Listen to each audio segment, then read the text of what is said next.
बिस्मिल्लाहिर्रहमानिर्रहीम। हज़रत अब्दुल्लाह इब्न मसूद रज़ी अल्लाह ताला अन्हु पर शाह फरमाते हैं कि नबी पाक सल्लल्लाहु अलैहि वसल्लम ने अर्शाद फरमाया कि मेराज की रात मेरी मुलाकात हज़रत इब्राहीम अलैहिस्सलातु व तस्लीम से हुई।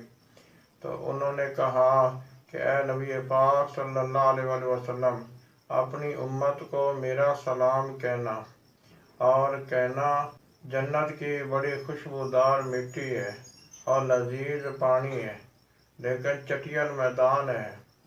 वहाँ के दरख्त सुबहान अल्लाह वल्हम्दुलिल्लाह वला इलाहा इल्लल्लाह वल्लाहु अकबर है।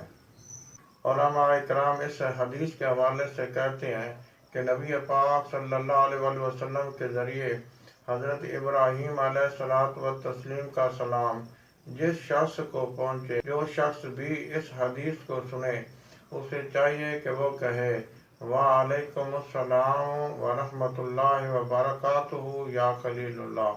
बेशक जन्नत की जो मिट्टी है वो दो फरान की है, निहायत ही खुशबूदार है और उसका पानी भी बहुत मीठा है।